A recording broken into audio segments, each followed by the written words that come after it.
Welcome back, ladies and gentlemen, and now we're joined over the phone by Dr. Sherif Amir, the geopolitical expert at the University of Paris. Dr. Amir, good evening, sir.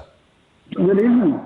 Dr. Amir, before we start talking about the visit of the Croatian president to Egypt today, let's shed light on the earthquake that took place in Turkey and Syria. The president has offered his condolences to the families of the victims in both countries, and he offered the medical aid to both countries.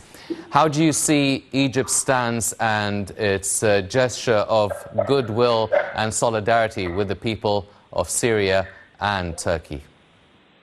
Well, I'm not surprised. This is Egypt's role from the first day we had our elected president, Sisi. We participated in many operations like that. We remember all in August 4th, 2020, in the port of Beirut. It was a devastating explosion, and Egypt was one of the first countries present on the scene there with our military experts in emergency. And we offered the help for the devastated people of Beirut. We did the same thing in the floods of Sudan. We were prepared, and we helped the people there to rescue their homes and their crops, and we have done a lot for them. I think that the fact that it's Turkey now and it's Egypt offering the help, it's in time of need. We are showing that political differences are put aside. We have the duty as civilization as Egypt, which respects human rights and human lives. And that's why we didn't hesitate to offer not only the condolences, but also the help. And same thing for Syria. So it's obvious that we have a major role in this region as rescuers. And let's not forget that we have also relations with several countries on the question of maritime rescue.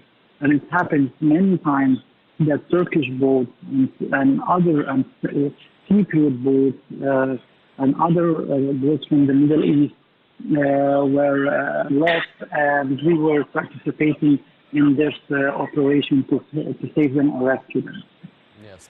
Dr. Amir, now talking about the visit of the Croatian President Zoran Milanovic to Cairo, it's actually his first visit as president to Egypt. Now, before we start talking about the issues and topics of discussion between the Egyptian President Sisi and the Croatian President Milanovic, how can you describe the history and the depth of the Egyptian-Croatian relations?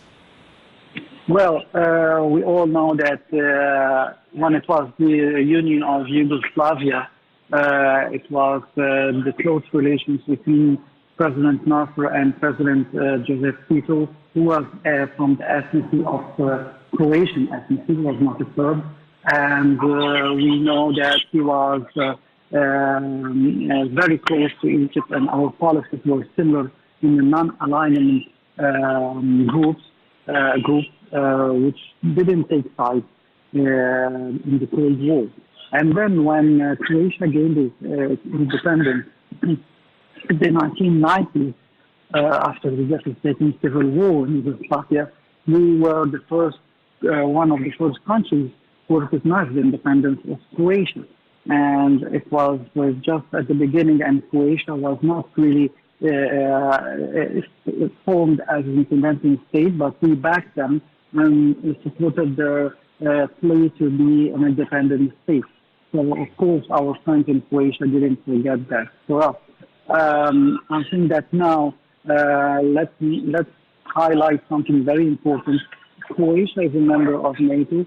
Croatia now has gained a place as a Schengen country. Just a few weeks ago, it became part of the Schengen. Although it has all these privileges as a European country, it doesn't really, and the president of Serbia, Zoran Milosevic, doesn't really support this aggressive stance against Russia. And this is once again the non-alignment foreign policy, which Egypt, by the way, is following now. So once again, history is repeating itself. The leaders of Egypt and the leaders of Croatia, we have similar positions about what's taking place in the war in Ukraine, and that we don't think that fueling the war with with tanks and other arms will bring peace. So I think that we have similar positions now, and it's important to coordinate because we have a message to give to the Western powers and everyone that this time the world is multipolar. And I think Egypt and Croatia could be, as partners in the Mediterranean also, could have a huge role in emphasizing this new policy. Dr. Amir, now, they did discuss the situation in Eastern and Southern Europe, and also, obviously, the regional crises taking place, especially between Russia and Ukraine. Do both countries, Egypt and Croatia, share the same points of view or political stance regarding such crises? Do they see it as a good opportunity as well for investment and cooperation? Because they discussed renewable energy, they discussed gas cooperation. They also discussed having a Croatian economic industrial zone here in Egypt. Are they on equal footing regarding the regional developments taking place within Europe? Of course, look, the situation now in Europe is not really right economically. And I think that our friends in Croatia are aware of this. And it was very smart of their president to seek other partners, economic partners, outside of the old continent. Europe is really facing now numerous problems and numerous, let's say, misunderstanding between even the European Union. So I think that Croatia now is aware that they have to find a new partner, the new partner in the Middle East, and it's Egypt. We know that Croatians have the startup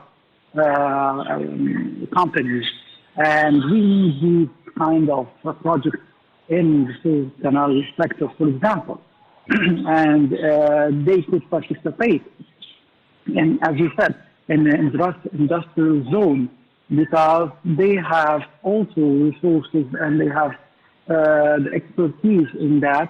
So why not work with them and open our markets to them?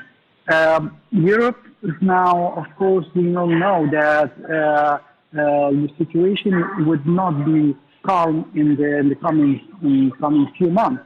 It will be tense more and more, unfortunately. So I think that now is the time to coordinate. It's the time to choose the new partners. And this is what Croatia is doing. Yes. Well, the Croatian President Milanovic actually reiterated that Croatia will be supporting Egypt, especially after Croatia officially joined the European Union. It said that it will be integral that Croatia supports Egypt within the European Union using its now official membership.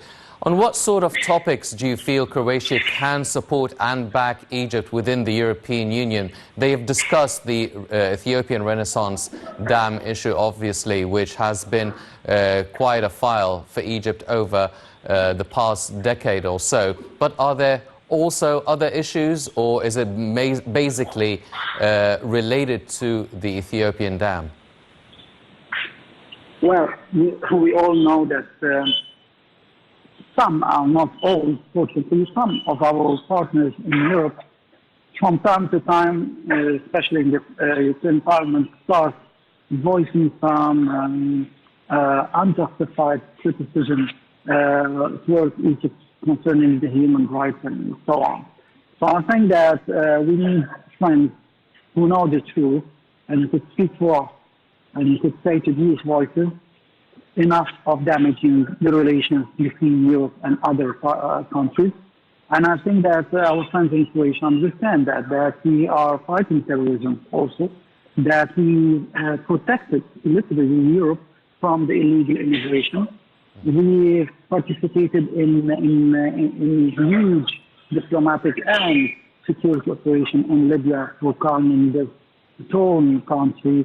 And it was just an explosive country for whole of Europe. So I think we need friends who speak on behalf of us in the European Union, who explain that we as Egypt, we are prepared to work with everyone under just one condition, the respect of our sovereignty and not to intervene in our internal politics. I think that the Croatians understand that and they will work with us on that. So if we will tackle the question of the Renaissance Dam, this will be also very positive that they will defend us. The other point, if the human rights or the so-called protection of human rights will be raised again, there will be a country like Croatia defending Egypt's position in fighting terrorism. Ladies and gentlemen, Dr. Sherif Amir, the geopolitical expert at the University of Paris. Dr. Amir, thank you very much for joining us. Well, this was about the visit of the Croatian President Zoran Milanovic to Egypt, meeting President Sisi here in Egypt, also holding a press conference where they reiterated their points of views and cooperative and common stands regarding many regional and international issues. Now it's time to focus on the second topic, which is the presidential initiatives and programs really answering to the calls of social solidarity here in Egypt. Let's check out this report regarding a new initiative that is launched, Villages Without Poverty, as targeted at the beneficiaries of the Decent Life Initiative. Let's check out this report and we'll be right back.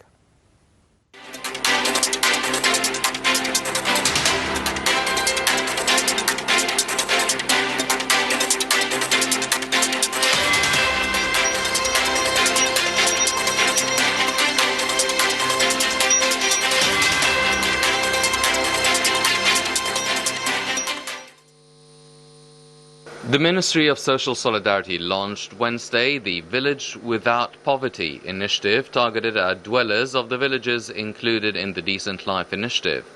The Economic Empowerment Initiative began from the Ahliya Governorate's Hasses village within Fursa Opportunity Program aimed at enabling self-employment among the beneficiaries of Takaful Karama, Egypt's monetary subsidies program.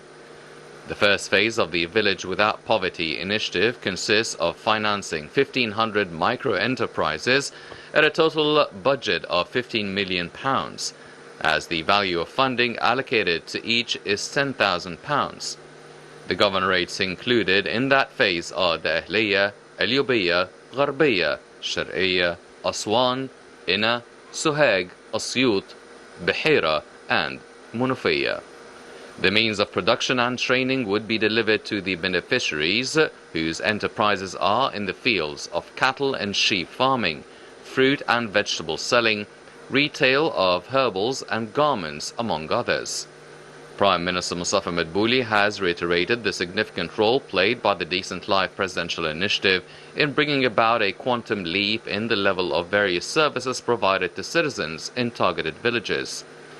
Madbouli also highlighted the initiative's role in generating more job opportunities for village inhabitants via their contribution to implementing various development and service projects carried out under the initiative. The Prime Minister made the remarks during a meeting he chaired on Tuesday to follow up on the status of the Decent Life Initiative to develop the Egyptian countryside. The meeting touched on work progress and projects of the first phase of the initiative that targets 1,477 villages, in which approximately 18 million citizens are living. The projects include the sectors of roads and transport, drinking water and sanitation, electricity, communications and information technology, natural gas, irrigation, health and education.